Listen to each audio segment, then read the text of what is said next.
traumatismo em odontopediatria. Dentro dos arquivos de vocês, eu acabei de colocar dois artigos que eu me baseei para fazer a aula, tá? Então, tem 2 artigos. Tem outro que eu me baseei também, mas aí depois vocês pesquisam no PubMed, no Google Acadêmico, tá? Essa aula vocês podem estudar também pelo livro do professor Andreasi, tá? E vamos iniciar. Vamos lá. Existe uma diferença muito grande quando a gente estuda o trauma em dente descido e em dente permanente, tá? A maior preocupação quando a gente visa o estudo do trauma dentro da dentição decídua é principalmente a relação de proximidade que o dente descido ele tem com o germe do permanente. Tá? Então, toda a nossa conduta, ela vai ser pensada nessa proximidade, vai ser pensada também nas repercussões que esse trauma, ele pode ter, tanto na dentição decídua, quanto na dentição permanente. E a gente também pode falar de sequelas tardias. Essas sequelas tardias do trauma, normalmente vão acometer os dentes permanentes, tá? Como a gente pode ver nessa foto do livro do professor Andreasi, a gente consegue observar que existe uma proximidade, uma relação muito íntima entre a raiz do tecido e o germe do dente permanente. Então, normalmente, quando uma criança ela leva um trauma, o risco de acometer o germe do permanente, ela é muito alta. O trauma em dente descido, ele é muito comum na infância e tem uma prevalência de 23% no mundo.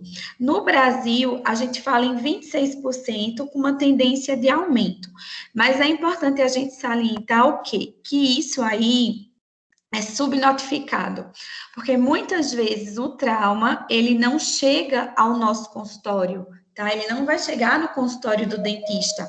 Esse trauma, muitas vezes, os pais normalmente vão levar essa criança para um pronto-socorro, que é o mais comum. Normalmente, uma lesão de trauma em criança vai pegar muito a parte de tecido mole.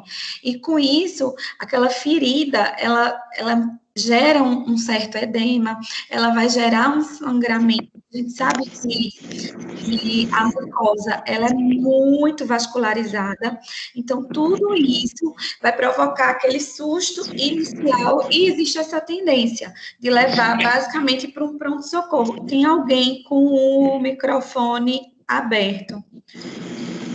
Não sei quem é. Acho que é Ronaldo. Ronaldo, seu microfone. Isso, obrigada. Ronaldo. Pronto, obrigada, Ronaldo. Então, existe um impacto negativo na qualidade de vida da criança, dependendo da gravidade e da sequela. O que seria isso? Existem alguns casos que o trauma ele é tão grande que muitas vezes o dente permanente ele não vai nascer. O dente permanente ele vai nascer com uma falha de esmalte.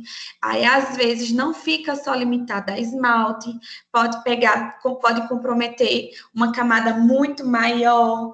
Então tudo isso vai gerar uma certa qualidade de vida, vai dar um transtorno para aquela criança, principalmente no que se refere à questão da estética. Além disso, pode envolver estrutura dental, periodontal, óssea e de tecido mole.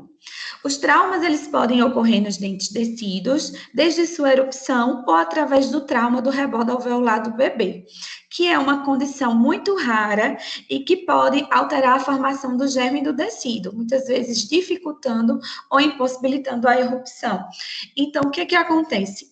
Quem são os indivíduos mais suscetíveis? As crianças são as crianças menores, aquelas crianças que têm uma faixa etária até 2 anos, principalmente porque ela está aprendendo a andar, ela não tem uma firmeza de passada. Antigamente, se usava muito os pais o andar já. Eu não sei se alguém tem filho ou se já usou esse tipo de auxilia, no caso, na andada, né? Então, hoje não se é mais recomendado fazer esse tipo de, usar esse tipo de, vamos dizer assim, de instrumento para auxiliar para que a criança possa andar mais rápido. Vai alterar a passada, a questão de movimentação, então é um risco maior em relação ao trauma. Ronaldo, tenta entrar e sair novamente, tá certo? O que vai gerar essa facilidade para ter tanto trauma, assim, em criança? É justamente... Ronaldo entrou, foi agora? O que vai propiciar justamente as características desses dentes descidos. Atualmente, é ainda um desafio para o dentista em relação ao tratamento. Ah, beleza, Ronaldo. É um grande desafio a questão de você tratar o atendimento um atendimento de um trauma é algo complicado. Como a gente já viu, eu já mencionei com vocês na aula na primeira aula de aspectos psicológicos, é um atendimento que é um atendimento estressante. A gente não pode utilizar as técnicas de condicionamento psicológicas. Muitas vezes a gente vai precisar fazer uma estabilização protetora para fazer aquele atendimento. O pai e a mãe vai chegar nervoso, a criança provavelmente vai chegar chorando. E isso quando a gente fala de um tratamento que é imediato ao trauma, mas que muitas vezes não é rotina do consultório. Os pais só vão ter conhecimento muitas vezes que aquela criança sofreu um trauma no decorrer da consulta, tá? Então, por que que é importante? A gente tem que acompanhar esse trauma, porque tem a erupção do dente sucessor, tá? E outra coisa, quando a criança ela cai várias vezes, o prognóstico desse dente é muito complicado, tá? Então, o trauma no dente descido pode afetar a formação do dente permanente, tanto no momento do trauma, como pelas sequelas decorrentes deste.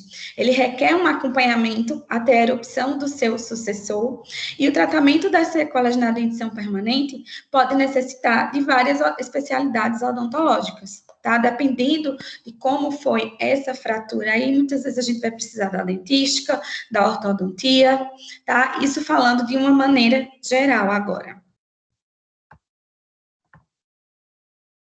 Vocês sabiam que os pais nem sempre sabem que ocorreu o trauma ou não sabem da exatidão dos detalhes. Isso é algo muito comum. Às vezes o pai nem sabe, a gente pergunta, pai, mãe, quando foi que fulaninho caiu? Porque ele tem aqui uma trinca a nível de esmalte, ele tem uma fratura, pega um pouco maior entre esmalte e dentina. Muitas vezes eles não sabem explicar e não sabem detalhar. Traumas também causam sequelas tanto na dentição decídua como na permanente. A gente vai ver mais à frente que isso é uma verdade. A gente observa que crianças que levam, que caem, que tem um trauma aí, principalmente na região de dente anterior, a gente vai observar um escurecimento da coroa. Isso é um sinal, tá? Então, isso eu vou explicar mais à frente. Sequelas são diagnosticadas na consulta de rotina, principalmente no exame clínico ou no radiográfico, tá? O trauma repetido dificulta a resposta biológica da reparação ou cicatrização do dente descido e das estruturas envolvidas, tá? Sequelas podem somar a traumas anteriores, tornando o prognóstico menos favorável. Muitas vezes a gente vai pegar uma criança, ou quem é pai, quem é mãe, e às vezes a criança cai muito, principalmente nessa criança até uns 2 anos e meio, vamos botar 3 aí, ela vai cair muito, e muitas vezes vai machucar sempre o mesmo dentinho. Esses traumas domésticos, essas quedas domésticas, elas nunca vão comprometer um grupo de dentes, normalmente vai ser só um dente, tá? Então, várias lesões, várias quedas no mesmo local, no mesmo dente, vai chegar um momento que vai ter uma agressão ali na região de polpa. Alguns fatores de risco, tá? Então, a gente pode falar que a falta de selamento labial, ela é um fator de risco para aquela criança, se por acaso cair, machucar o dente, não tem o selamento, isso vai ser um fator de risco. Outra coisa, a excessiva sobressalência, tá? Então, são comuns. Aquela criança que tem hábito de usar chupeta e que bota, a mãe normalmente pega aquela chupeta e engancha uma fralda ou eu digo logo que é um lençol gigantesco. Essa criança está em fase de aprender a andar e anda pela casa com essa chupeta pendurada, com esse lençol, digamos assim. Essa criança tem um sério risco de cair, machucar não só a boca, porque pode enganchar aí, na pisada enganchar esse lençol, tá? Crianças com sobressalência entre 3 e 6 milímetros e mais de 6 milímetros, eles vão sofrer, respectivamente, entre 2 ou 3 vezes mais traumas em comparação com as crianças que apresentam uma sobressalência de 0 a 3. Tá? Então, isso também é um fator.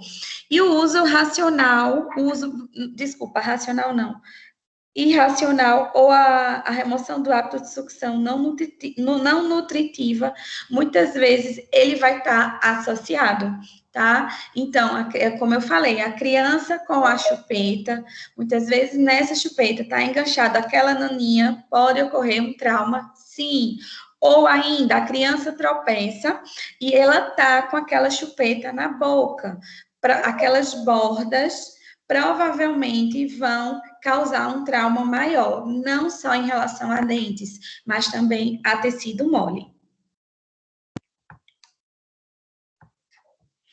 A fase de trauma bucal na criança, que onde vai ter realmente um maior número de ocorrências, como eu falei, quando ela começa a levantar, a andar, a correr, tá? A partir desse momento, a gente fala que a criança é perigoso, tem que ter sempre um adulto muito próximo, principalmente porque a criança, ela vai ter pouca idade, vai ter uma falta de coordenação motora.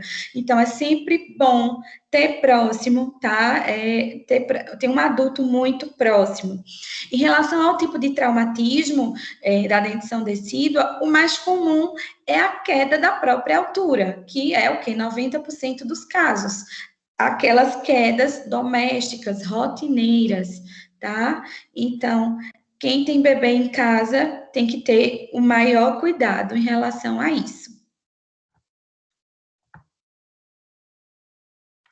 Das crianças entre 1 e 3 anos, de 11 a 30%, ele tem algum tipo de trauma dental e não tem uma diferenciação entre meninos e meninas. Não tem nada na literatura que fale que as meninas caem mais ou que os meninos caem mais, tá? Então, isso é um dado que o sexo não vai interferir. Os dentes anteriores, superiores, são os mais atingidos. Geralmente, um deles, exceto quando a causa do trauma decorre de esporte ou de acidente de carro.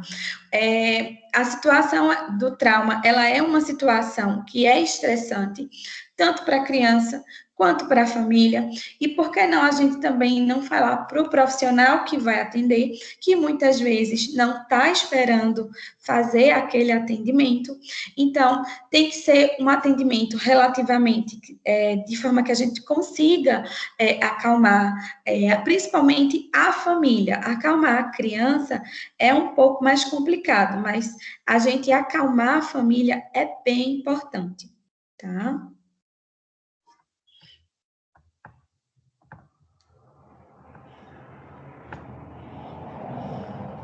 Existem algumas situações, principalmente quando a gente está no momento da consulta, que a gente vai precisar entrar em contato com o pediatra para saber se para a gente obter mais alguns dados.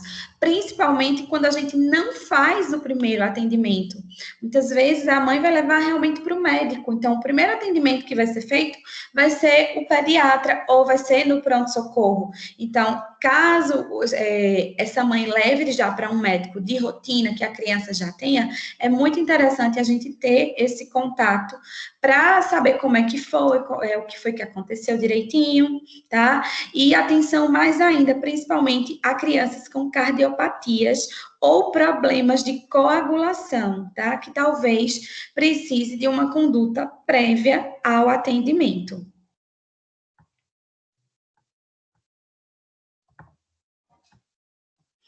Em relação ao trauma dental atual, ou seja, aquele momento que a criança ela vai chegar no consultório, se for, digamos assim, no dia. Então, a gente tem que saber como aconteceu esse trauma dental, né, e bucal, e verificar se a história ela é compatível com a condição clínica que a gente está ali avaliando. Hoje a gente convive com uma realidade que são os maus tratos infantis e muitos dos traumas, muitas das lesões, elas vão pegar a região de cabeça, de face, de cavidade bucal. Então, a gente tem que saber realmente diferenciar se aquela lesão realmente foi por um trauma acidental, um acidente doméstico, ou se foi algum tipo de maus tratos que aquela criança está sofrendo, para a gente poder fazer a notificação, que nós temos obrigação de denunciar quando a gente consegue identificar esses casos, tá? Quando se deu o trauma, é muito importante a questão do tempo decorrido para a gente poder fazer a conduta. Existem casos que a gente, se for no mesmo dia o trauma, a gente vai ter uma conduta. Agora, se esse paciente só vir ter atendimento depois de uma semana, é outra conduta, tá? Então, é muito importante a gente saber quando. E onde ocorreu esse trauma, a fim da gente saber se o local onde aquela criança caiu é um local contaminado. Caso seja um local contaminado, a gente tem que ficar atento à questão da vacina, ver se essa criança ela tem a cobertura da vacina antitetânica, tá? Se não tiver, tem que fazer, e caso, dependendo da idade, tomar o reforço, mas aí, levando em consideração que seriam crianças maiores de 10 anos, tá?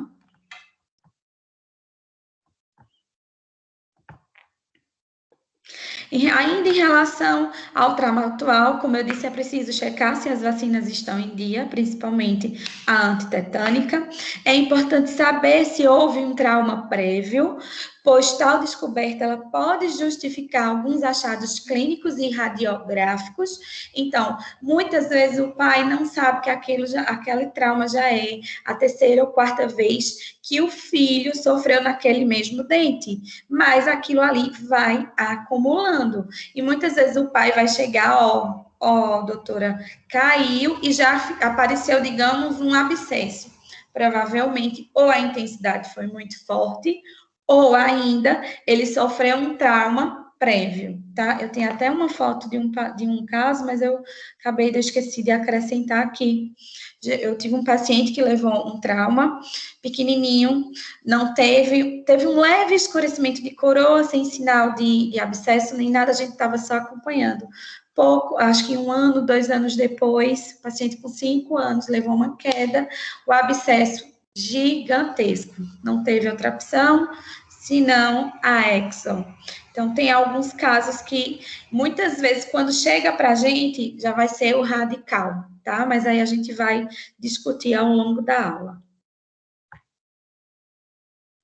Na consulta do exame geral, a gente tem que observar as lesões extrabucais, se existe edema de face. No caso dessa foto aí da professora Vanderlei, a gente pegou aqui, eu peguei a região de mento.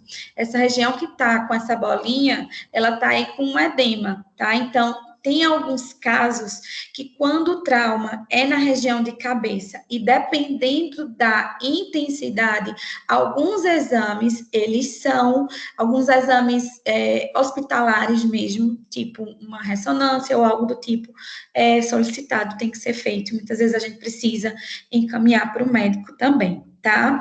Em relação ao trauma dessa foto, na região de mento, que é essa foto A, pode resultar em fraturas dentais longitudinais do dente, sendo capaz de restringir a coroa ao envolver coroa e raiz. Nessa foto B, eu não sei se vocês conseguem visualizar bem, mas tem uma fratura aí a nível de coroa.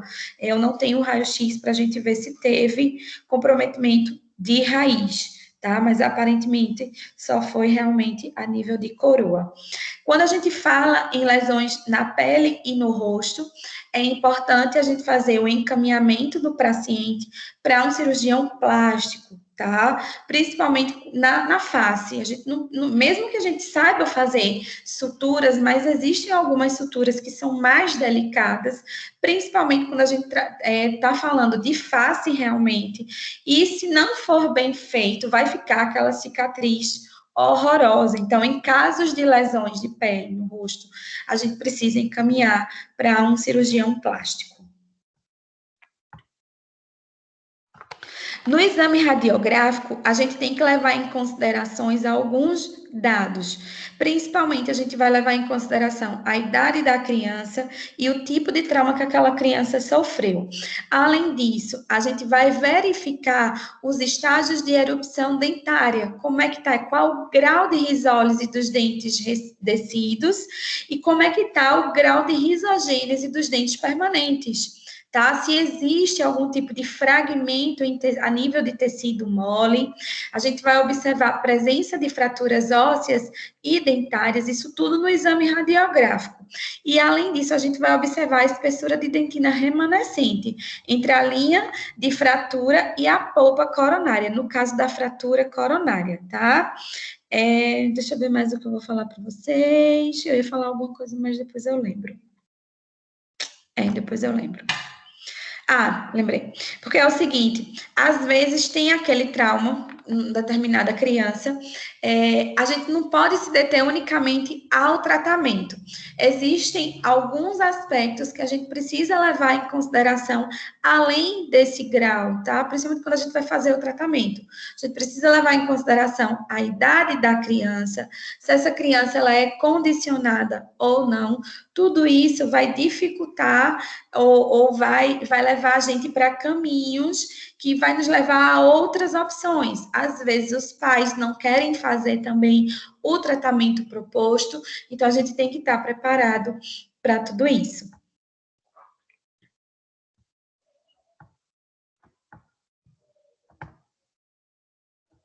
Em relação à limpeza, quando esse paciente chegar no consultório, como é que a gente tem que fazer?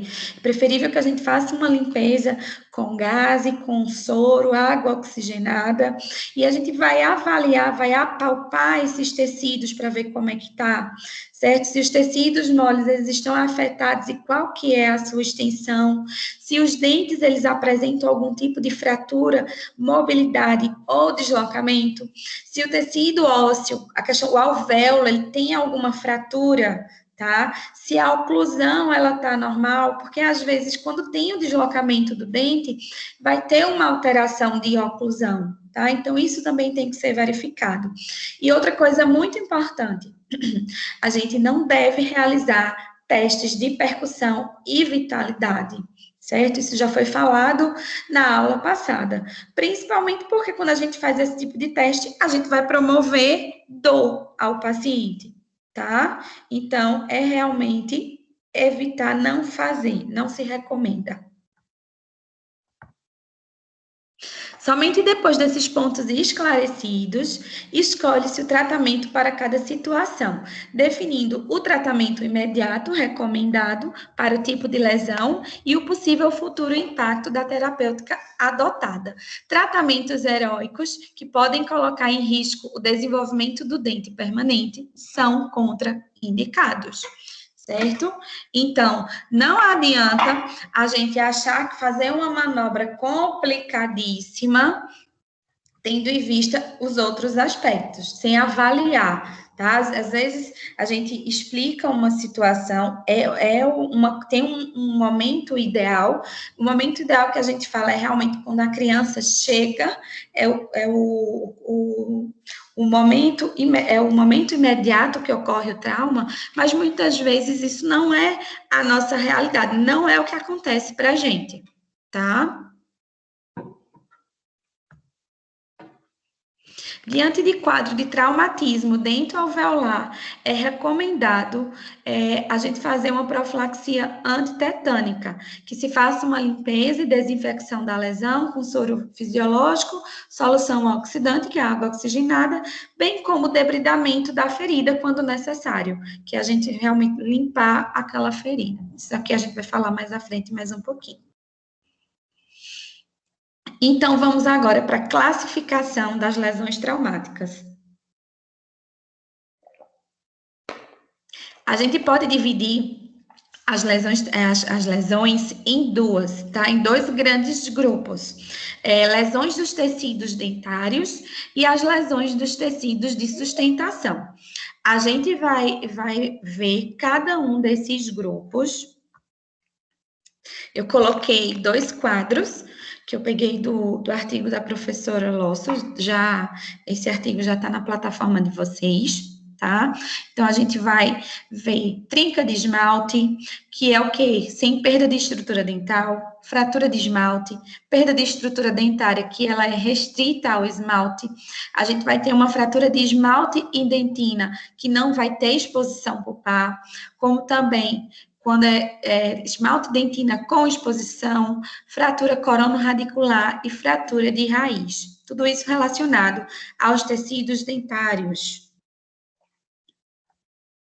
E vamos conversar que são o trauma mais comum, são os de tecidos de sustentação, que é a concussão, que ele é um traumatismo de pequena intensidade sobre os tecidos de sustentação, porém não vai ter a ruptura de fibras, não há deslocamento e mobilidade do dente, é o trauma mais simples que tem, é a concussão. Normalmente, ele não tem nem sangramento de suco gengival, diferente da subluxação. A subluxação, ela vai ser um traumatismo também mais classificado entre baixa e moderada intensidade, vai haver uma mobilidade, mas não vai ter um deslocamento do alvéolo.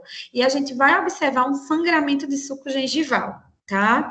A gente vai ter a luxação lateral, que é um traumatismo de maior intensidade, que vai fazer com que haja um deslocamento dentário, que pode ser no sentido palatino, no sentido vestibular, nas quatro direções, tá?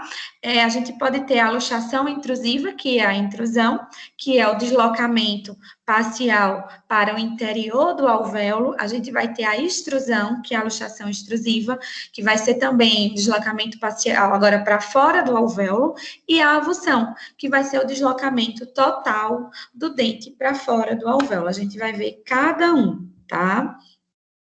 E eu dividi em exame clínico, exame radiográfico, tratamento, prognóstico e preservação, tá? Que é a questão do acompanhamento. Então, a gente vai conversar agora sobre as lesões traumáticas aos tecidos dentários, a trinca de esmalte, ou seja, não tem estrutura de perda, não tem perda de estrutura. Então, basicamente, o paciente, ele vai relatar um certo incômodo de sensibilidade. Então, no exame clínico, a gente vai fazer um exame clínico visual, onde a gente vai observar uma superfície limpa, seca e bem iluminada. A gente vai observar se existem fissuras na coroa, porque geralmente elas são perpendiculares ao longo eixo do dente, então a gente precisa estar com aquela superfície bem limpa. No exame radiográfico, dificilmente a gente vai observar trincas de esmalte, a gente não vai conseguir observar nos exames. Porém, ela é importante fazer, principalmente a nível de acompanhamento. Nesses casos, o tratamento, a gente vai fazer um tratamento de fluoterapia, porque aí o paciente vai relatar a questão da sensibilidade. Então, é suficiente a fluoterapia. O prognóstico é um prognóstico bom, favorável, tá? E em relação à preservação, como eu falei, a gente precisa ter todo o relato do trauma para a gente poder fazer o acompanhamento, tanto clínico quanto o radiográfico. Isso nas consultas de retorno, nas consultas de rotina desse paciente.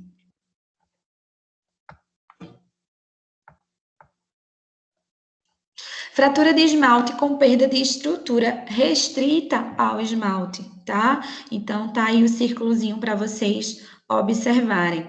Da mesma forma, a gente vai fazer um exame clínico, vai precisar de uma superfície limpa e a gente vai observar, a gente vai confirmar se houve uma perda de estrutura que foi limitada a esmalte, tá? Como está mostrando aí na foto. Novamente, a gente precisa fazer o exame radiográfico para um posterior controle.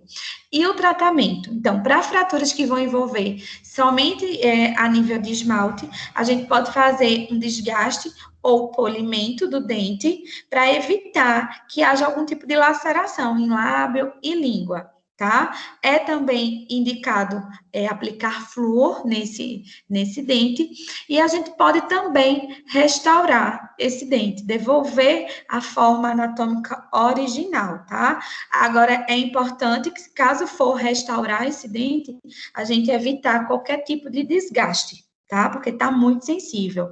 E o prognóstico é um prognóstico favorável e a gente vai manter, vai ficar observando esse dente, tá?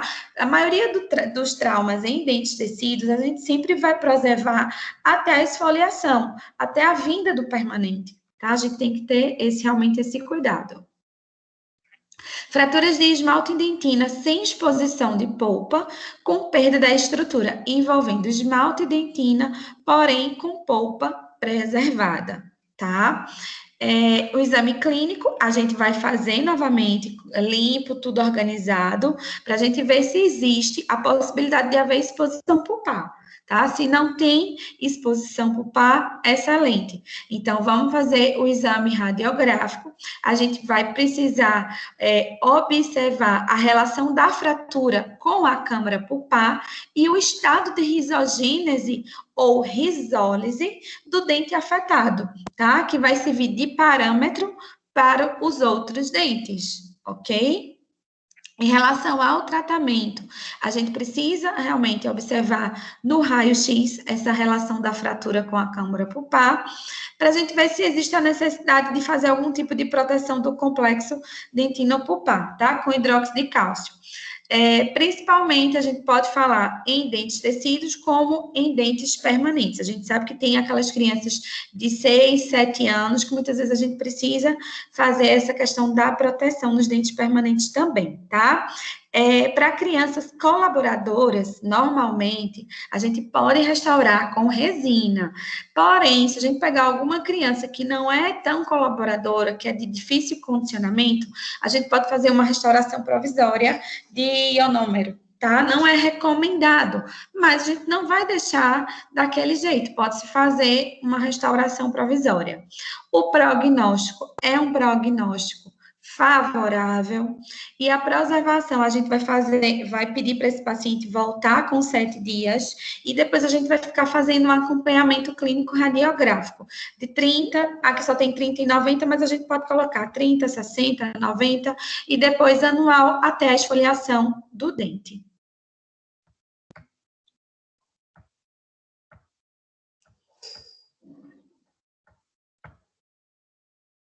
Fratura de esmalte e dentina com exposição pulpar, onde vai haver perda de estrutura de esmalte e dentina com exposição do tecido pulpar. Então, aqui é a fratura complicada de coroa. Nesse exemplo aqui, a gente está observando que já é um dente permanente, tá? Então, é a mesma conduta. Normalmente, quando é em dente descido, a gente vai fazer a gente, já vou adiantando, a gente normalmente indica a pulpotomia se for realmente imediato, tá? Se esse paciente vir no momento que levou o trauma. Então, no exame clínico, a gente vai limpar, a gente vai confirmar a extensão dessa perda de estrutura, a gente vai observar se existem alguns pontos de coloração vermelha, tá? Onde a gente vai observar se existe presença de hemorragia, que isso vai indicar que houve sim a exposição do tecido pulpar. No exame radiográfico, ele deve ser realizado também para a gente observar o estado de risogênese ou risólise do dente afetado, até para servir de parâmetro.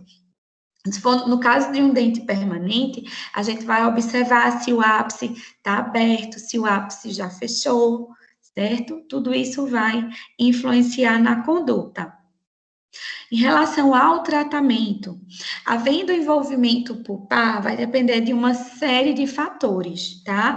Então, é a extensão da fratura, o grau de desenvolvimento dental, que é a questão da risogênese ou da risólise, o momento que ocorreu o tratamento, se a busca o momento que ocorreu o trauma, se aquele paciente buscou um tratamento tardio ou se foi um tratamento que foi imediato, e também vai depender do grau de colaboração daquela criança. A gente sabe que não adianta a gente querer fazer milagre se a criança é muito pequena. Associado a isso, tem o estresse dos pais, que muitas vezes não colaboram, muitas vezes não querem que a gente faça, digamos assim, que seja a conduta ideal. Então, isso realmente fica complicado, tá?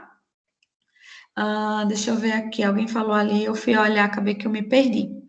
Em relação ao grau de desenvolvimento dental, quanto mais jovem for o dente, melhor, porque enquanto que a risogênese, ela está incompleta, então ali a gente vai ter um prognóstico muito melhor em relação à resposta por par. Então, se a extensão da fratura, ela for pequena e a procura do tratamento, ela for imediata, a gente pode tentar fazer uma proteção pulpar direta, seguida de uma restauração ou até mesmo uma colagem de fragmentos. Isso falando de um dente permanente, o dente dessa imagem, tá? Em dentes descidos, com raízes completas ou com estágio inicial de risólise, o tratamento pode ser feito uma pulpotomia, como eu falei, se for imediato. Se o paciente procurar o atendimento tardio, a gente vai optar por uma pulpectomia, tá? E em dentes com risólise mais avançada, a gente vai optar pela exo. Qual é o grande embate? Muitas vezes a gente vai oferecer a pulpectomia e o pai não vai querer, certo?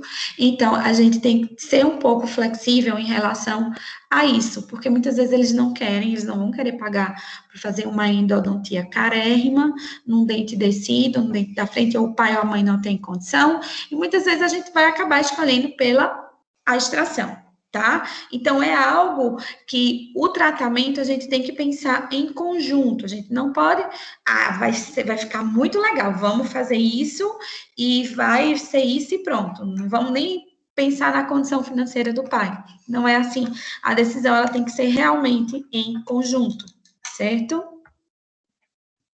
Em relação ao prognóstico, ele é um prognóstico favorável, se observar as condições ideais. Condições ideais que seria o paciente chegar no momento imediato àquele trauma. Então, se o paciente chegou naquele momento imediato, a chance de prognóstico, ela é melhor, tá? Se ela for mais tardia, fica um pouco mais complicado, principalmente quando a gente fala em dente descido, tá? Permanente, a gente acaba fazendo o canal, ok? Em relação à preservação, a gente vai fazer um acompanhamento clínico de 7 dias, esse paciente após 7 dias volta, e depois a gente vai fazer um acompanhamento clínico radiográfico de 30 e 90 dias, ou 30, 60, 90, sem problema nenhum, até a esfoliação do elemento dental, certo? Vamos seguir. Nossa, peraí, o que tá... Quando a gente está falando de uma fratura corono-radicular, no caso, é uma fratura que vai pegar esmalte, dentina e cemento e não vai ter exposição. tá? Eu não consegui uma imagem clínica para colocar aqui, para melhorar a visualização, então eu coloquei essa imagem do desenho. Então, a gente vai observar, vai avaliar clinicamente a extensão subgengival da fratura, tá? Com frequência, o fragmento ele vai ficar preso nas fibras do ligamento periodontal. Então, a gente vai observar uma certa mobilidade desse fragmento.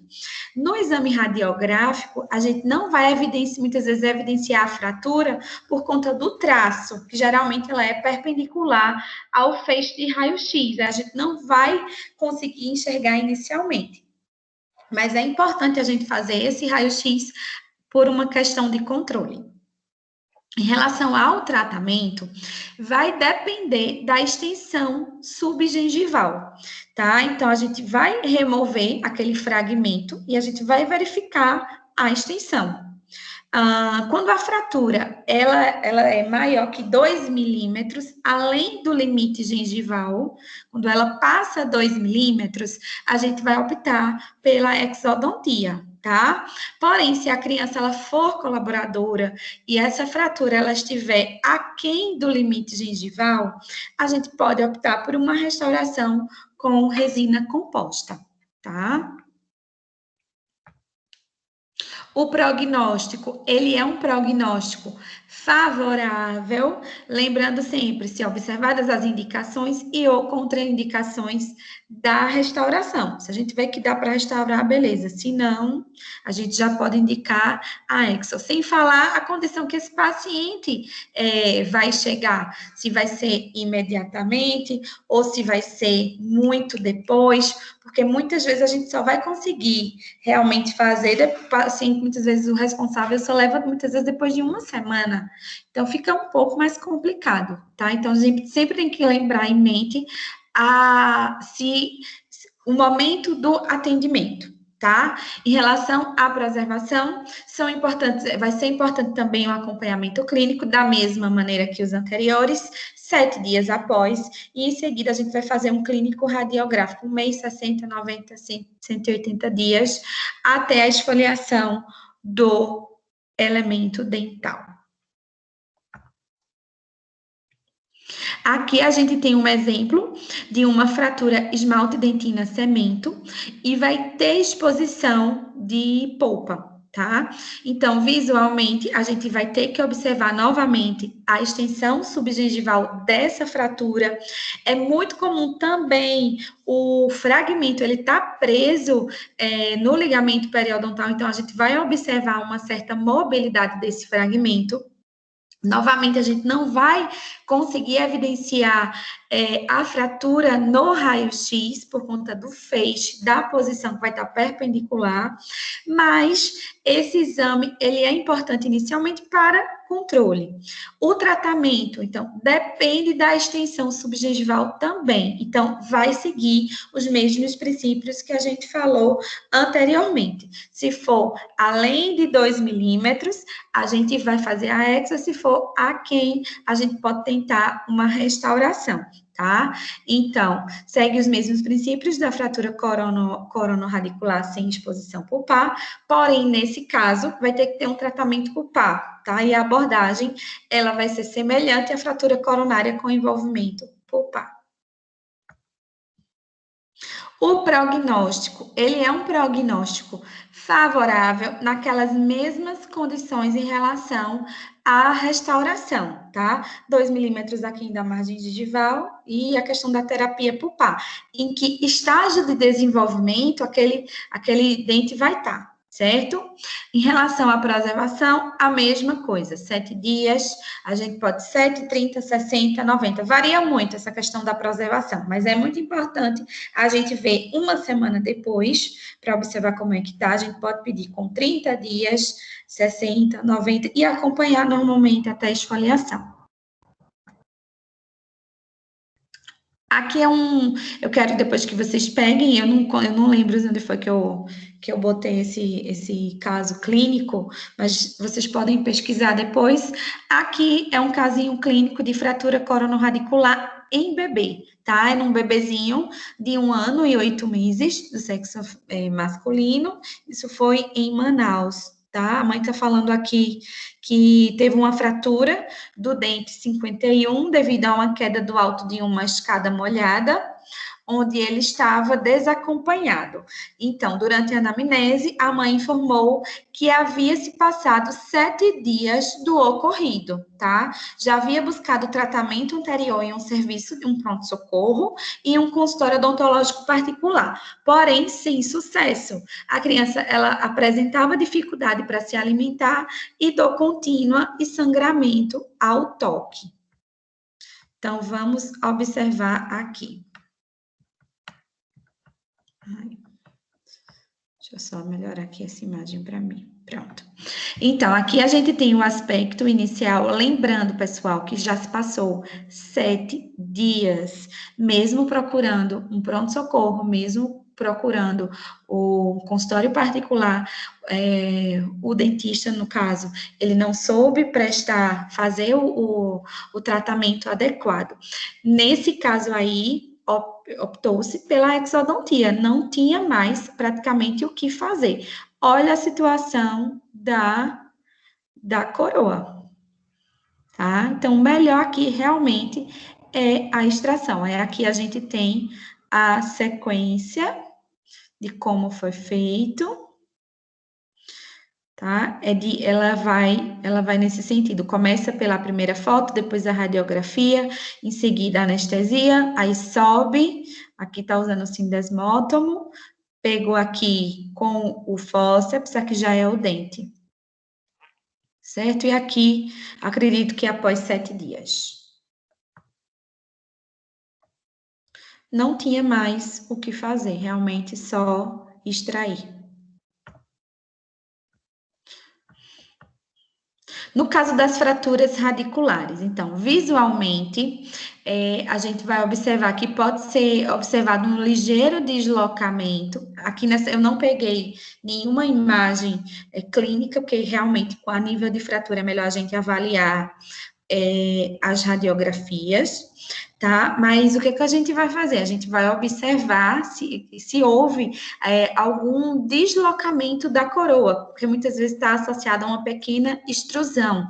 É importante a gente apalpar a área afetada para verificar se há dor ao toque, se tem alguma presença de mobilidade, para a gente poder descartar fratura óssea, aquela fratura de alvéolo, tá? Então, comumente a mobilidade por fratura alveolar acontece em bloco, ou seja, a gente vai testar um dente e os elementos adjacentes, a gente vai verificar se tem algum grau de imobilidade. É importante a gente fazer realmente o exame radiográfico, que vai determinar se a mobilidade ela aconteceu pela luxação ou pela presença de algum tipo de fratura radicular, tá? Então, em alguns casos, a gente vai precisar tirar 2 tomadas adicionais em diferentes angulações. Deixa eu falar aqui que eu já volto. Aqui. Eu volto para lá. Observem essa primeira foto, não sei se vocês conseguem observar, aonde tem esse círculo acinzentado. A gente observa que foi uma fratura a nível apical, certo? E pouco tempo depois, ó como já tá, já não tem. Nesse caso aí, provavelmente houve houve o reposicionamento, tá? Mas não precisou fazer nada tão complexo. Vamos para o tratamento. Ó, na foto anterior, a gente teve uma fratura de terço apical, tá? Difere muito o tratamento quando a fratura ela é no terço apical, quando é no terço médio ou quando é no terço cervical, tá? Isso vai... Aceito, Ingrid. Aceito sim, tá certo? Então, vai diferenciar o tratamento à medida que a altura, em que determinada altura foi a fratura. Então, vamos lá. O tratamento ele vai depender da localização, se vai ser no terço apical, se vai ser no terço médio, ou se vai ser no terço cervical. E também vai estar relacionado com a direção da linha de fratura, tá? Se essa linha de fratura se foi transversal ou se foi longitudinal. Em fraturas transversais, nos terços apical e médio, a gente pode fazer um reposicionamento por pressão digital, para que haja essa aproximação dos fragmentos, tá? Isso quando a gente faz um tratamento imediato, porque se a gente for fazer isso depois de passado 3, 4 dias, provavelmente formou um coágulo ali naquele meio e não tem como a gente fazer mais essa manobra, tá? Isso vai dificultar, principalmente na questão do tardio. Nas fraturas de terço apical, normalmente eles vão se recuperar sem nenhum tipo de tratamento. No entanto, as fraturas de terço médio e, sobretudo, naquelas com mobilidade do dente, a gente muitas vezes vai precisar fazer uma contenção rígida. A gente vai fazer uma contenção rígida de 90 a 120 dias, tá? A gente vai precisar acompanhar radiograficamente se houve a formação do reparo para a gente poder fazer a remoção, tá? No caso das fraturas transversais no terço cervical, é difícil ter um bom prognóstico, porque provavelmente a gente vai precisar fazer a exodontia, porque dependendo da altura, a contenção, ela não tem como ser feita. Vai ser realmente inviável fazer, tá? Então, a literatura aponta a não necessidade de remover o fragmento radicular, aquela fratura do terço apical, tá? Porque ele vai passar pelo processo de risólise fisiológica e vai ser reabsorvido naturalmente. Já as fraturas longitudinais ou oblíquas, vai precisar ser necessário fazer a exodontia, tá? Então, aqui na foto anterior, a gente observa que teve uma fratura a nível apical, no terço apical, e houve a reabsorção normal. Então, o melhor prognóstico são justamente para essas lesões, para as lesões mais apicais, tá? Vamos agora para as classificações das lesões traumáticas. A gente vai falar sobre os tecidos de sustentação. As lesões aos tecidos de sustentação, elas estão envolvidas na maioria dos casos dos traumatismos em dentição decídua, pois há uma alta prevalência de deslocamentos dentários em razão da maior resiliência do osso alveolar da criança, principalmente porque ela tem, principalmente as menores, tem as mais novinhas, e a anatomia da raiz, que ela é uma raiz menor e cuneiforme. Tá? Então, é muito provável de acontecer.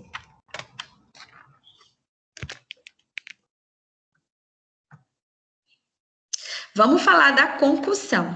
A concussão, como eu já falei antes, ele é um traumatismo de pequena intensidade. Ele vai ser o menor. A gente pode classificar que ele é bem leve, tá? Ele não vai ter nenhum tipo de, não vai ter nenhum tipo de deslocamento, tá? Não vai ter a mobilidade dentária e até mesmo sangramento gengival, ok? E também pode ser chamada de comoção, concussão ou comoção. O exame clínico, visualmente, a gente vai observar que o dente que foi afetado, ele não vai ter nenhum tipo de alteração, tá? Contudo, o paciente, ele pode relatar uma certa sensibilidade ao toque, um desconforto, principalmente na mastigação. Nos casos de concussão, o dentista, ele quase nunca é solicitado, o paciente, ele não vai ao consultório. A gente só vai realmente descobrir que esse paciente teve algum tipo de trauma nas consultas de rotina. E eu reafirmo que não são indicados os testes de percussão ou térmicos. Em relação ao exame radiográfico, ele deve ser feito para a gente poder ter um parâmetro, tá? Para a gente poder comparar com os próximos, tá? Até porque pode ocorrer, pode ter algum tipo de alteração clínica. Esse paciente, ele pode ter sofrido uma concussão, aí mais à frente leva outro trauma no mesmo dente. Então, com o raio-x, a gente consegue ter um certo controle, tá? O tratamento, a gente vai fazer basicamente uma orientação de dieta, a gente vai conversar com a mãe, com o responsável, vai explicar que precisa ser oferecido uma dieta mais pastosa e líquida, principalmente nas primeiras 48 horas. A gente vai restringir o uso de chupeta e de mamadeira, porque são dispositivos que vão promover algum incômodo, então remove, tá? E os pais deverão ser orientados para levarem a criança ao consultório. Novamente, caso observe que teve algum edema, que apresentou algum tipo de fístula, qualquer sinal clínico diferente naquela região, ele tem que retornar. O prognóstico, ele é um prognóstico favorável, com possibilidade de alteração de cor transitória ou permanente, tá? Isso porque teve uma hemorragia pulpar. A mudança de cor, quando tardia, tem que ser acompanhada mais de perto para a gente descartar necrose pulpar. O que acontece na maioria das vezes? Às vezes, causa um certo escurecimento, na maioria, porque houve um extravasamento sanguíneo para dentro da coroa, porém, ele volta. Então, ele vai clarear, tá? Então, nesses casos, a gente realmente só vai observar. Pede para ele voltar, pede para esse paciente voltar com 7 dias depois do trauma, e depois a gente vai ficar avaliando as consultas de rotina. A gente realmente só vai fazer o tratamento odontológico de fato, se aparecer a fístula, tá? Apareceu a fístula, a gente vai mexer. Ou vai fazer a pulpectomia, que normalmente vai ser mais tardio, ou a gente vai fazer a exodontia, tá? Mas só o escurecimento a gente preserva, a gente não precisa, mesmo que fique escuro, tá? A gente não vai mexer.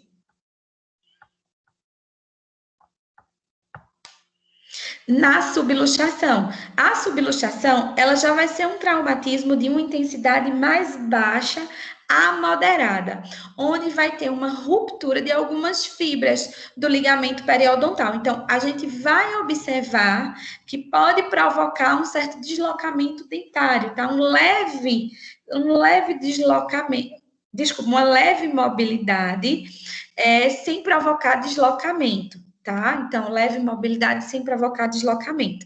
A gente vai observar também que pode apresentar o sangramento do sulco, tá? Então, na imagem mais baixa, a gente observa que tem pela palatina um sangramento, assim como por vestibular também tem um leve sangramento. Tá? Então, o exame clínico, a gente vai observar que esse dente subluxado, ele não vai apresentar deslocamento, mas ele pode ter uma certa mobilidade horizontal, que ela pode ser leve a severa, tá? Então, quando o exame, ele é imediato ao trauma, a gente vai observar realmente esse sangramento pelo suco gengival. E o paciente relata também que vai ter uma sensibilidade tanto ao toque como à mastigação. E a gente também solicita para os pais para não oferecer nem chupeta e não oferecer a mamadeira, tá? No exame radiográfico, tal como a concussão, o exame radiográfico, ele não vai revelar nenhum tipo de alteração, mas aí a gente precisa dele para fazer futuras comparações, tá?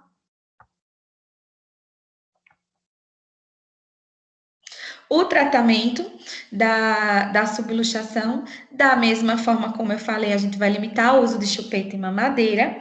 E caso tenha algum tipo de mobilidade, se ela for muito forte, a gente pode fazer uma contenção flexível ou semi-rígida, que vai ser por 10 a 14 dias. Já já eu vou mostrar a contenção, tá? Como é que vai fazer.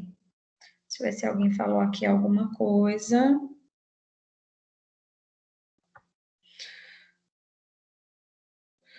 Ingrid estava com problema no slide? Ah, não, ok. Já voltou, beleza. O prognóstico, ele vai ser favorável também, porém, com a possibilidade de algum tipo de alteração de cor, pode ter também algum tipo de calcificação pulpar. Então, em relação à preservação, a gente vai pedir para esse paciente realmente voltar com 7 dias e vamos fazer o exame clínico radiográfico de acompanhamento, tá? Então, volta com 30, 60, 90, 120 dias. E observar até a esfoliação, tá? A luxação lateral. Aqui eu também não encontrei foto, mas eu coloquei esse esquema aí. Então, vai ser um traumatismo de maior intensidade, onde vai ter deslocamento pode ter um deslocamento nos 4 sentidos, palatino, vestibular, mesial ou distal. No exame clínico, a gente vai notar um deslocamento dentário com uma presença ou não de mobilidade, tá? Pode também ter sangramento e laceração gengival.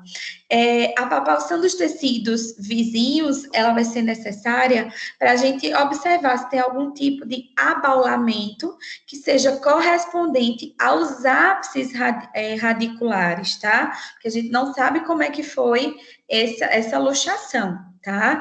Então, a gente deve também verificar a oclusão, para a gente tirar eventuais contatos prematuros que possa comprometer essa nova posição do dente, tá?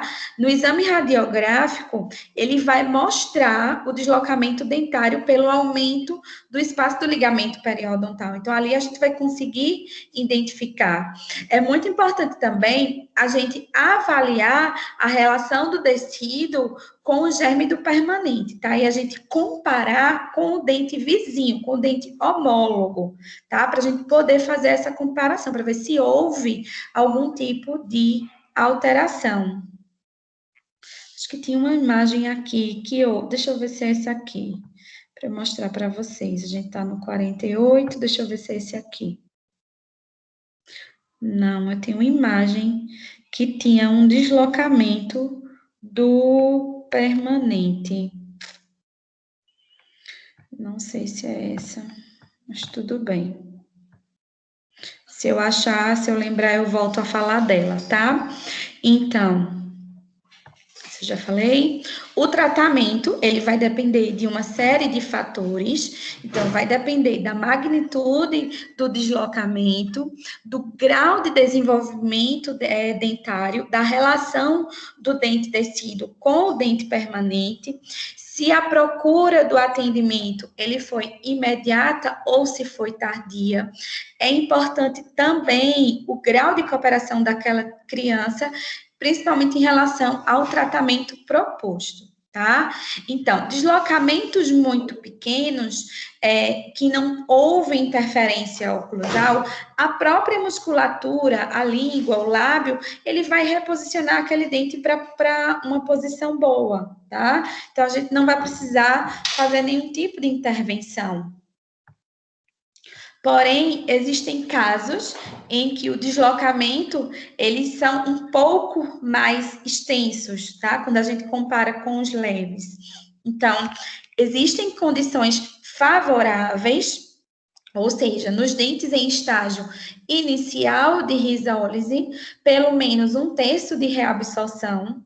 Isso no sentido do deslocamento contrário ao do dente permanente, tá? Então, a coroa para palatino e a raiz para vestibular, se houve esse deslocamento, E se o atendimento for feito nas primeiras horas após o trauma, a criança sendo colaboradora, a gente pode fazer um reposicionamento, tá? A gente pode fazer um pressionamento bidigital desse dente. Lembrando que tem que ser anestesiado, tá? Anestesia a criança, por favor. Então, caso haja mobilidade, a gente também pode indicar a contenção flexível ou semirrígida, de 10 a 14 dias também. Persistindo essa interferência oclusal, a gente pode fazer inicialmente um desgaste incisal, tá? Também, para dar uma melhorada.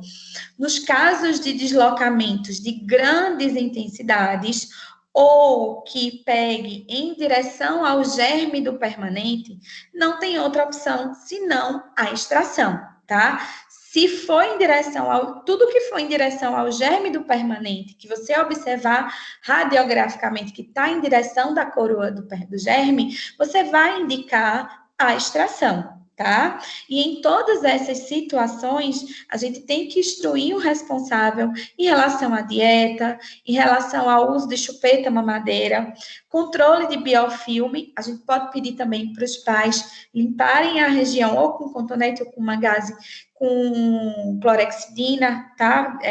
A digluconato de clorexidina 0,12, que é o Periogard, ok? Mas vocês têm que lembrar sempre que a gente tem que, como é dente tecido, a gente tem que proteger o germe do permanente, tá? Então, se for tudo que for em direção ao germe do permanente, vai indicar a exo, principalmente se o atendimento ele for uma situação mais tardia.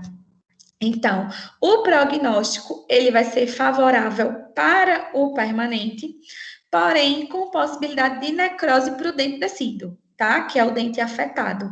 A avaliação, a gente vai fazer uma avaliação clínica e vai remover essa contenção após os 15 dias, tá? Vamos fazer um controle clínico radiográfico, 30, 60, 90, 120, e anualmente até a esfoliação do dente, caso não seja feita a exodontia, tá? Em casos de luxação intrusiva, que é a nossa famosa intrusão, né? Que é o deslocamento para o interior do alvéolo. A gente considera 3 graus, tá? A gente vai ter um grau 1, que é considerado um grau suave, que quando mais de 50% da coroa ela vai ficar visível.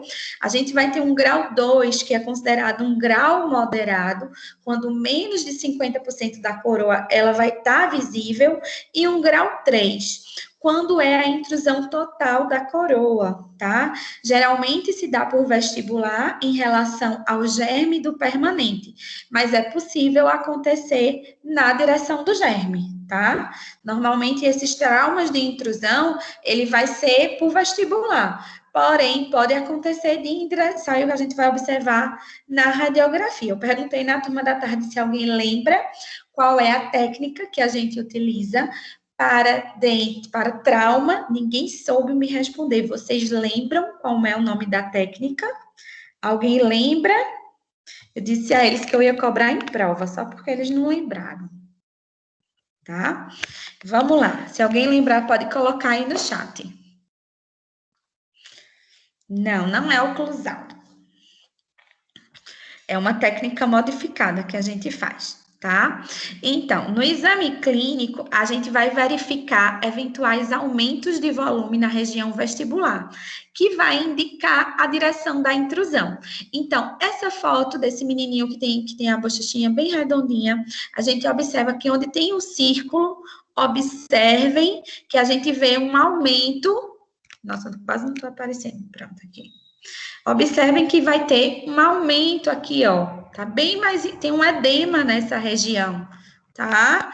Então, a gente consegue visualmente já verificar isso. A gente também observa que a região no fundo de vestíbulo, a gente tem que apalpar lá dentro para a gente constatar se a intrusão ela não foi tão severa a ponto de romper o osso alveolar, tá? E se isso ocorrer durante o pressionamento local, o dente ele vai se mover, tá? Em relação ao exame de raio-x, essa técnica aí, deixa eu ver se alguém colocou aqui no... Não, ninguém comentou ainda. Então, essa técnica a gente vai fazer uma avaliação radiográfica, então vão ser feitas técnicas intra e extra-orais, tá?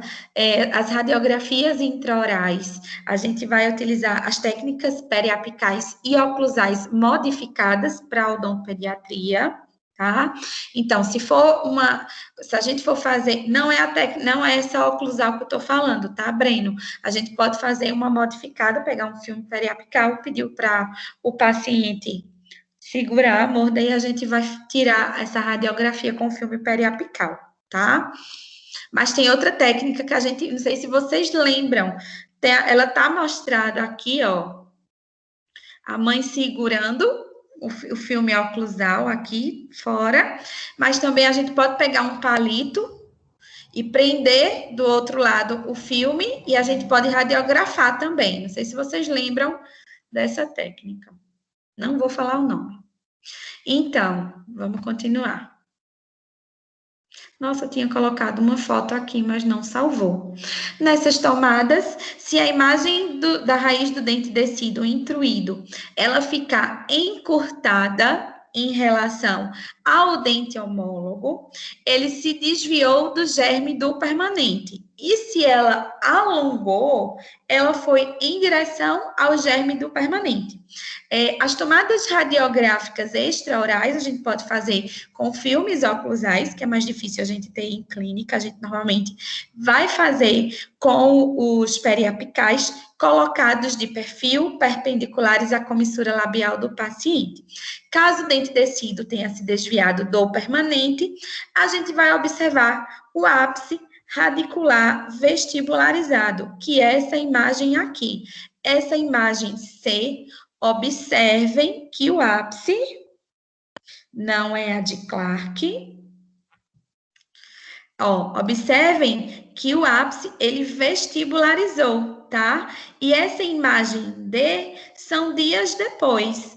Ó, na foto da bochechinha aqui, observem que a foto B, não sei se vocês conseguem ver, se vocês aumentarem aí, vocês vão conseguir enxergar. A gente já observa que o lábio já melhorou, tá? Então, o dente, aqui, ó, já se reposicionou. Tá? Tratamento. Depende da direção de intrusão e da associação ou não com fratura da tábua óssea. Para dentes intruídos em direção ao sucessor permanente, tá? Imagem radiográfica de dente intruído alongada, a extração, ela vai ser o tratamento de escolha, tá? Para a gente poder aliviar a pressão do germe do permanente. Então, lembrem, tudo que for em direção ao germe do permanente, a gente vai escolher a Exxon, tá? Então, nesse caso aí, como se alongou, a gente vai extrair, porque o risco é muito grande em relação à pressão. Caso contrário, ou seja, a imagem radiográfica, ela vai estar encurtada do dente intruído, sugerindo uma direção vestibular da intrusão, é preciso aguardar a reerupção do dente descido, o que tem que acontecer em até 6 meses, tá? Então, a gente vai, nesses casos que a gente vai observar que está para o lado, aparentemente está para o lado vestibular o dente descido, a gente vai esperar a reerupção. Avalia-se nas consultas de controle se tem por acaso alguma infecção. Nesse caso de haver infecção, a gente vai indicar uma antibiótico terapia. E quando há fratura de tábua óssea associado, o processo de reerupção dificilmente ele vai ocorrer. Então, nesse caso também, a gente vai indicar a exodontia, para a gente prevenir maiores danos ao sucessor permanente, tá? E outra coisa, quando a gente for fazer essa exodontia, quando a gente for fazer a extração, a gente vai evitar os elevadores apicais, tá? A luxação, ela tem que ser feita com fórceps, tá? Onde o mordente, ele tem que prender o dente no sentido mesiodistal, certo? Não pega ele no sentido vestíbulo palatina, tá? Vai pegar no sentido mesiodistal. E as recomendações são as mesmas em relação à dieta, em relação ao uso de chupeta e mamadeira e em relação ao controle de biofilme, ok? O prognóstico para o dente descido, ele vai ser favorável quando a direção do deslocamento, ele é para-vestibular e a reerupção se inicia até 2 meses depois, que é o caso da imagem C e D, tá? E ele é sombrio, ele não é legal, é um péssimo prognóstico quando a direção do deslocamento, ele é para palatina, tá? Ou quando a gente observa que tem aquele alongamento realmente na imagem, tá? Então, se tem esse deslocamento para a palatina e o processo de erupção, ele não começa até 2 meses, já é ruim, tá? Já para o sucessor permanente, esse tipo de trauma é o que provoca maior dano, tá? Para o permanente. Então, quanto mais jovem a criança, ou quanto menor o estágio de nola do permanente, maior a probabilidade de sequela, porque está formando ali esmalte, tá? Então, quanto mais jovem for aquele trauma, a gente sabe que dependendo, o estágio de nola vai estar bem no início, pessoal, então isso aí já é ruim, então vai ser pior, tá? Em relação à preservação, a mesma coisa, avaliação clínica, pede para esse paciente voltar com 7, faz avaliação radiográfica, 30, 60, 90, 120 e anualmente até a esfoliação, ok? A luxação extrusiva ou a extrusão, ela vai ser o deslocamento parcial do dente que vem para fora do alvéolo. Então, clinicamente, a gente vai observar que o dente ele está mais alongado, ele vai estar maior em relação ao homólogo e ele pode apresentar uma certa hemorragia local, um pequeno sangramento.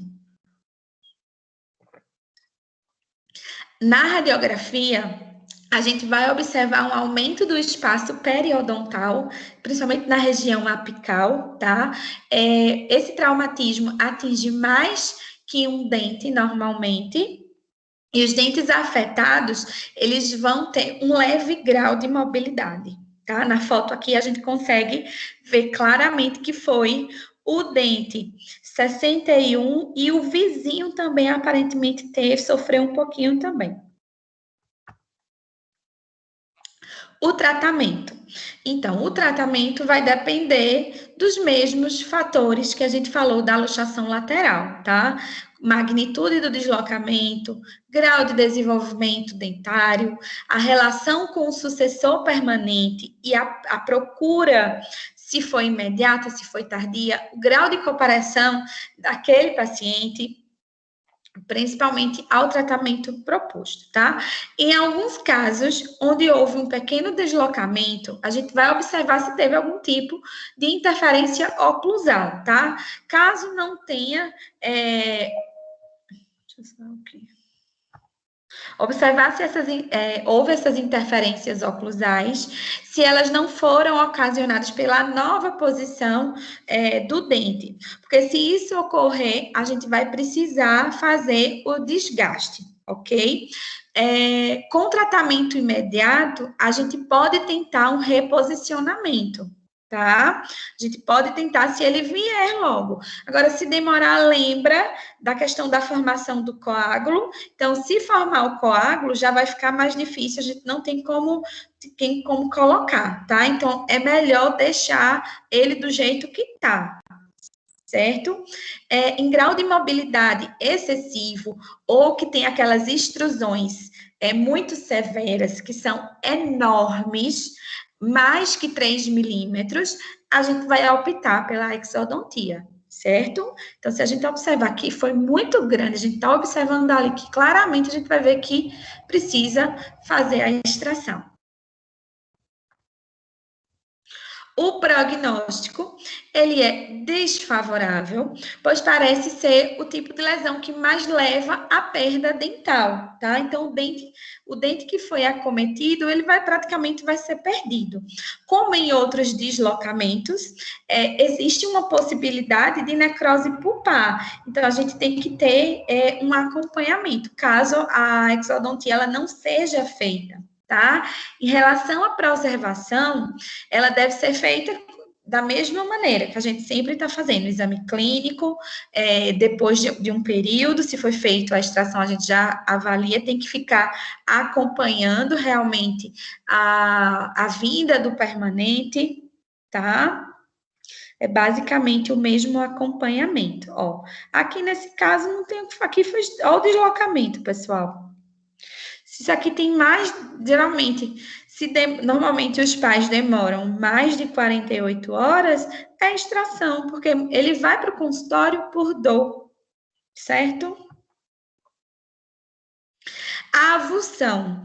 A avulsão, ela é a luxação total, é o deslocamento completo do dente, o dente vai sair do alvéolo. Então, clinicamente, a gente não vai observar o dente, né? O dente que teve um trauma, ele não vai estar ali, mas a gente vai observar que houve lesões dos tecidos moles em volta, tá?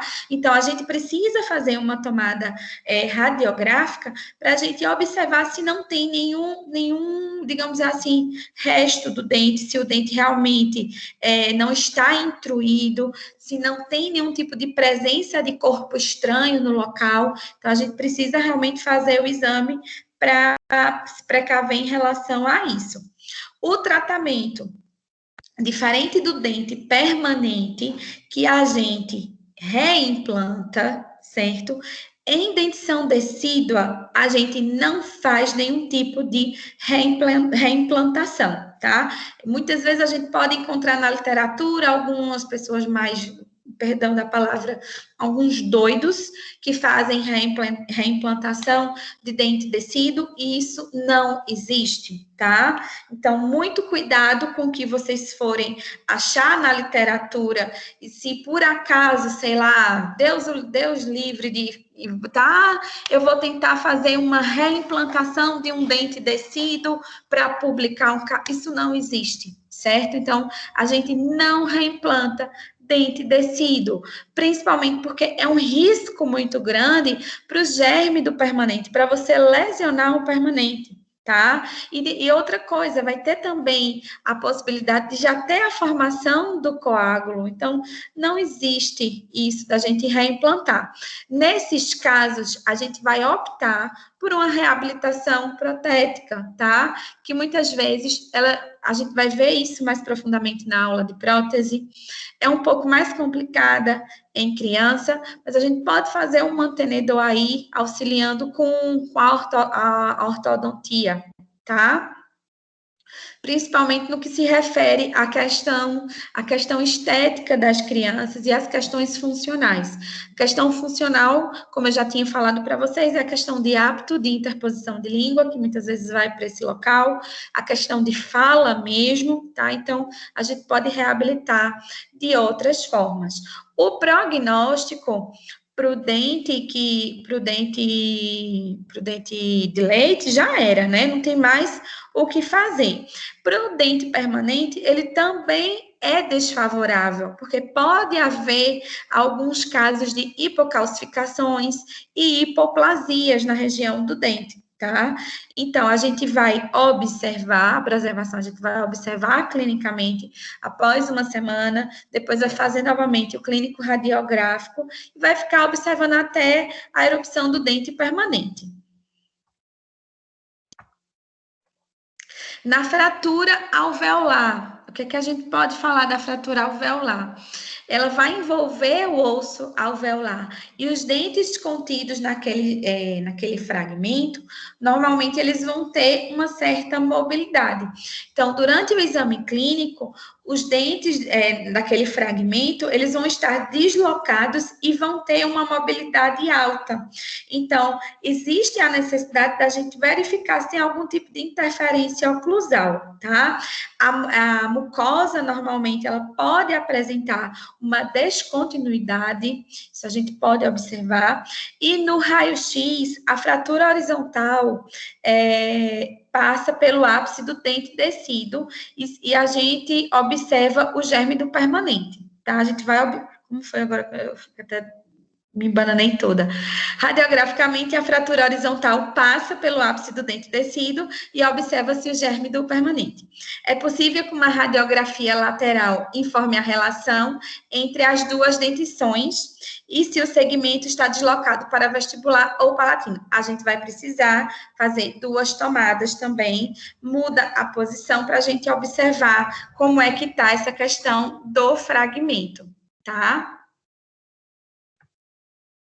No tratamento, a gente pode fazer também o reposicionamento, tá, dos dentes com pressão bidigital, lembrando que é numa situação imediata, certo? Numa situação imediata, a gente consegue fazer tudo isso em boas condições, a gente sempre tem que lembrar. Em função da rápida cicatrização, em algumas situações, a imobilização, ela não vai ser necessária, mas em casos de fraturas de grande extensão, a gente vai precisar fazer a contenção, tá? Para a gente poder ter uma certa estabilidade. Além disso, existe a possibilidade da extração de alguns dentes, tá?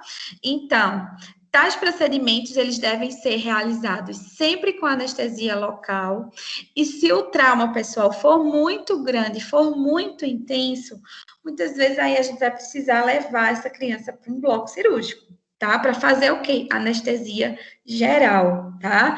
E normalmente a contenção ela vai ser removida após 1 mês.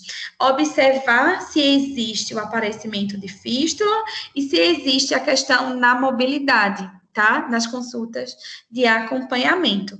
Existem alguns casos que a gente precisa ir para bloco cirúrgico, principalmente para o bem-estar da criança.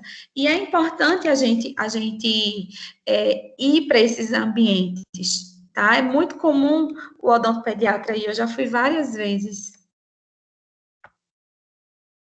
Prognóstico, a cicatrização óssea em crianças comumente ocorre sem complicação, tá? Porém, a gente tem que acompanhar se existe algum tipo de reabsorção radicular. Pessoal, deixa eu só colocar aqui a fonte do meu computador, rapidinho.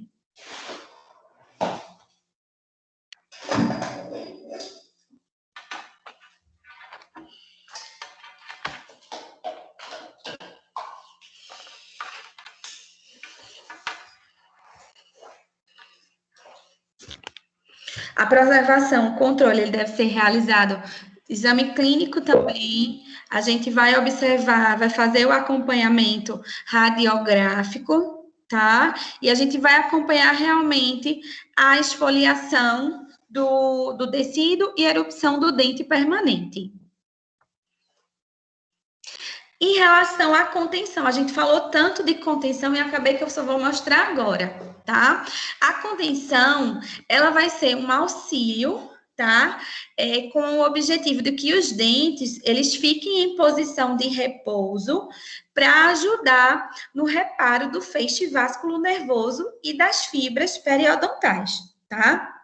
Ele é necessário para manter a integridade dos tecidos e proporcionar condições de higiene para que haja uma boa, para evitar o acúmulo de bactéria, tá? Então, quando a contenção ela é recomendada, ela tem que ser realizada no terço médio da face vestibular dos dentes que foram traumatizados.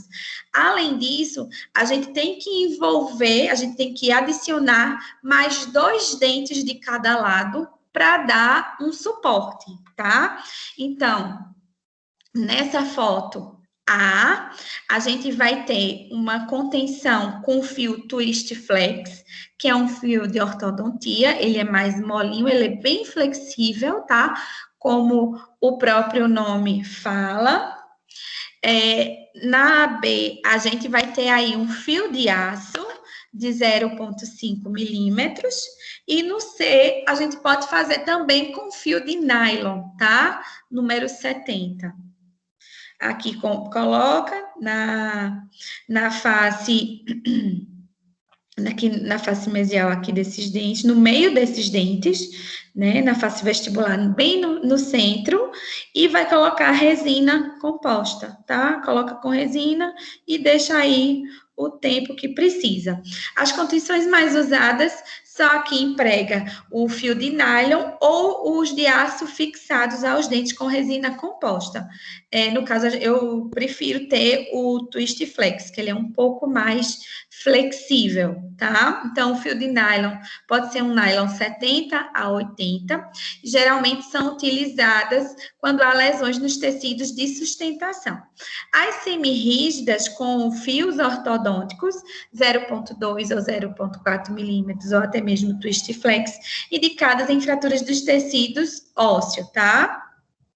Existe também um número desse Twist Flex, então é sempre bom, acho que o 16 é um fio bom para ser usado, porque tem vários tamanhos, tá? Indicadas as fraturas do tecido ósseo e rígidas com fio ortodôntico 0,5 milímetros quando ocorrem fraturas radiculares. As lesões de tecido mole, pessoal, a gente normalmente a gente vai ter 3 tipos, que é a laceração, a contusão e a abrasão, e frequentemente eles vão estar acompanhados, tá? O trauma vai estar acompanhado desse tipo de lesão, principalmente na região de gengiva, na região de mucosa alveolar, de freio, de brida, de lábio, de pele, tá? Então, a laceração, ela vai ser uma perfuração, tá?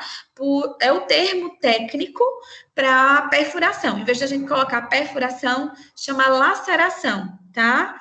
E ela vai mostrar uma solução de continuidade. A contusão nada mais é que um hematoma, tá? Um hematoma provocado por impacto com objetos rombos que leva a hemorragia e edemas com mucosas íntegras.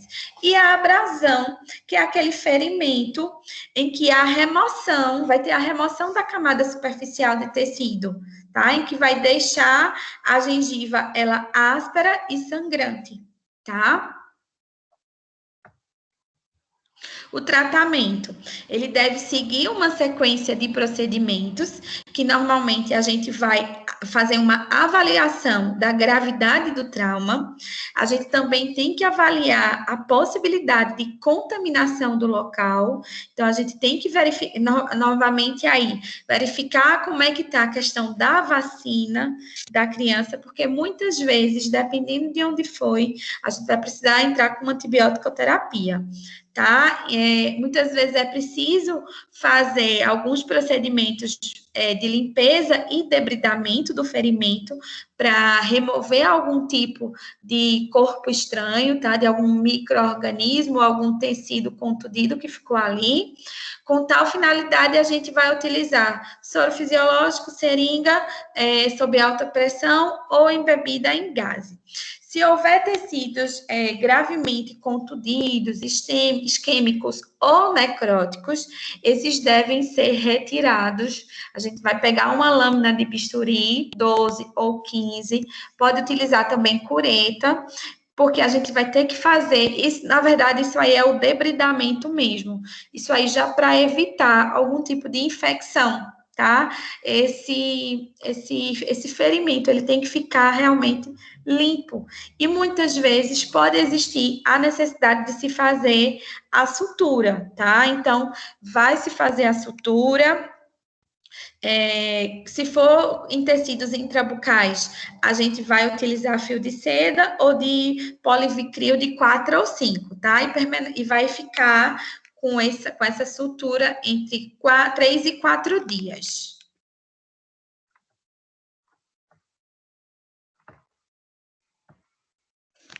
Em relação à higienização, como é que a gente tem que fazer? Como é que a gente vai orientar esses pais para fazer essa higienização? Então, a higienização, ela visa melhorar essa cicatrização. Então, vai ter que ser utilizado uma escova macia, pode fazer uso de uma solução de clorexidina 12 com cotonete, naquela região lesada. Então, vai utilizar 2 vezes ao dia durante uma semana. Se houver algum tipo de injúria em lábio, é interessante colocar um protetor labial, muitas vezes até um Bepantol é também indicado fazer uso, tá? Dieta, uma dieta leve, como a gente já vinha falado antes, e uma alimentação pastosa, pastosa e morna entre 7 e 10 dias, e evitar mamadeira, chupeta, principalmente nos casos de intrusão, tá? Para poder ter a reerupção espontânea.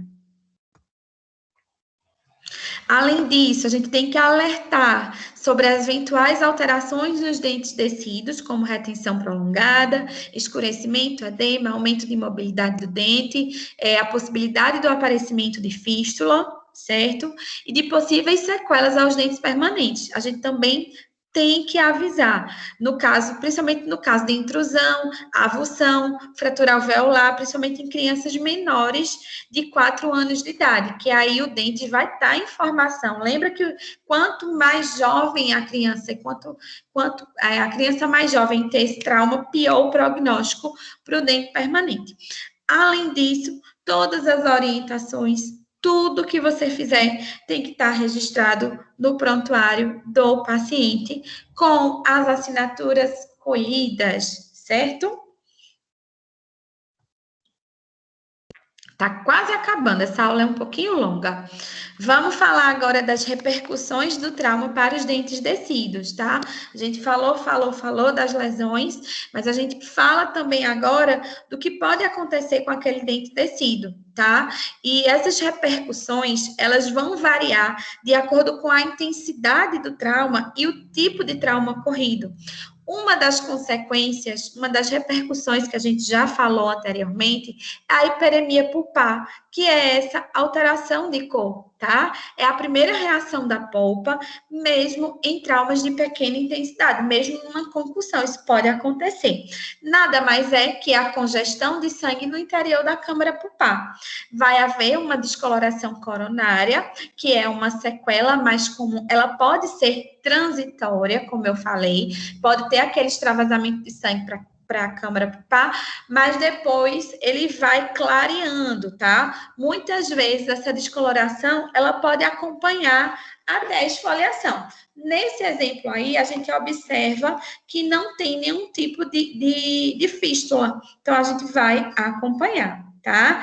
Então, tons amarelos ou brancos opacos, eles vão determinar obliterações, calcificações do canal pulpar. Mas, apesar disso, vai ter a risólise fisiológica.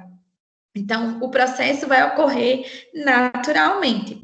Colorações que são acinzentadas ou azuladas depois do traumatismo, ele pode indicar uma hemorragia pulpar causada pela ruptura dos capilares, tá? Então, se essa coloração se der meses ou anos, provavelmente houve algum tipo de necrose pulpar na região.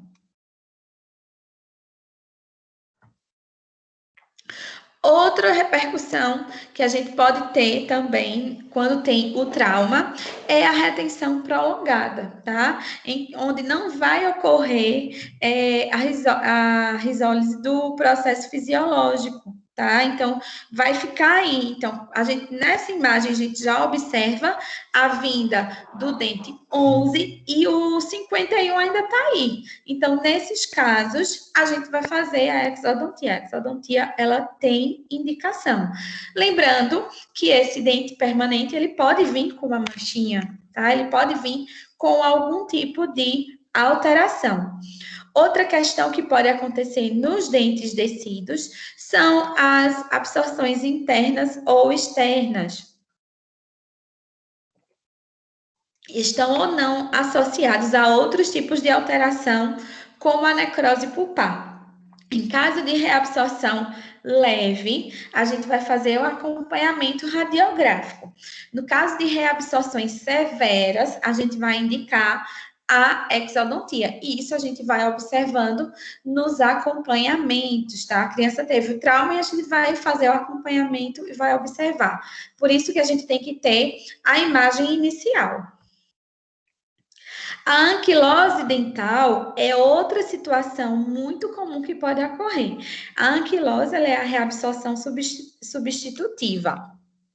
Em razão da progressiva substituição de tecido dentário por tecido ósseo. Ali a gente praticamente, o dente vai estar em infraoclusão, quando a gente vai comparar, e radiograficamente a gente não vai observar a continuidade do ligamento periodontal com o osso alveolar. Vai ser uma fusão, vai estar tudo junto ali.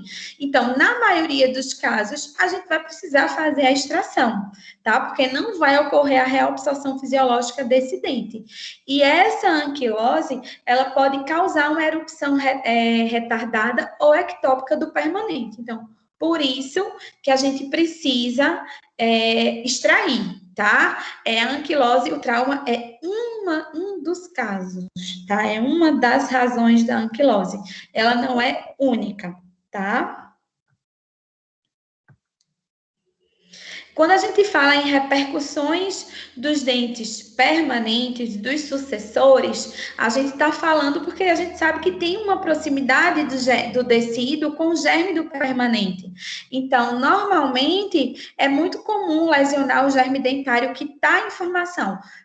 Principalmente aquelas crianças muito pequenininhas que teve o trauma muito jovem, tá? Então, isso vai levar a uma série de alterações. Então, essas alterações, elas vão depender também do tipo de trauma, do estágio de desenvolvimento do dente permanente, tá? Se pegar no momento que está tendo formação de esmalte, tá? Principalmente nos estágios iniciais de mineralização, eles são mais susceptíveis à sequela.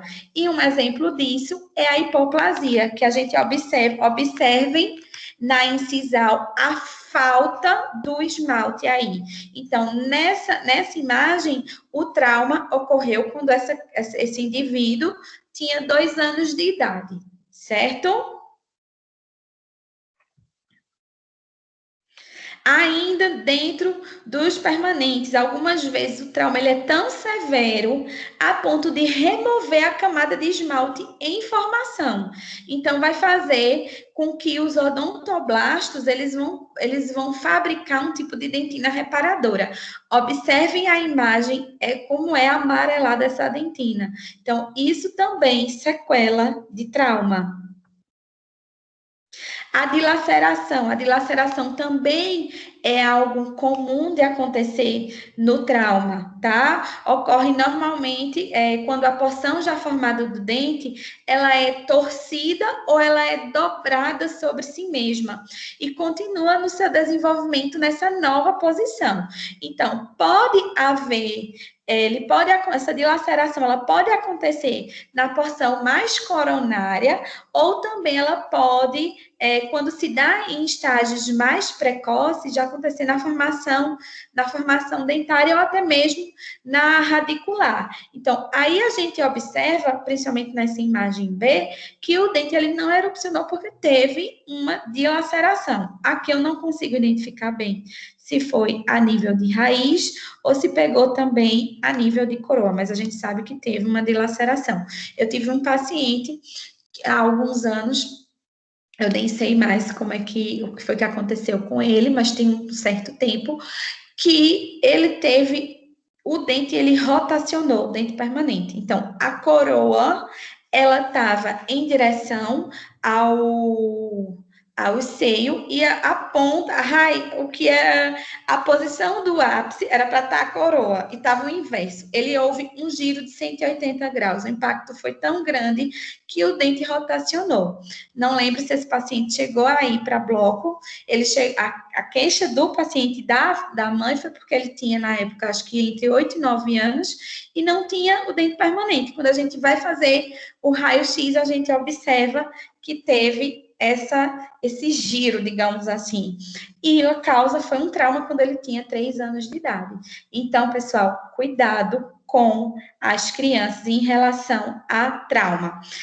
Aqui é uma tabela que eu peguei também do artigo, é uma tabela bem didática, tá? Onde vai ter aqui o tipo de trauma, e na outra coluna a gente vai ter o tratamento imediato, o que é que a gente vai fazer se o paciente procurar de maneira imediata, e o tratamento tardio, certo? Da mesma forma, a gente tem aqui para as lesões de tecidos de sustentação, isso tudo na dentição decídua, tá? Então, é uma maneira de vocês estudarem e conseguirem aprender de forma mais prática, ok? Pessoal, muito obrigada. Finalizei. Aula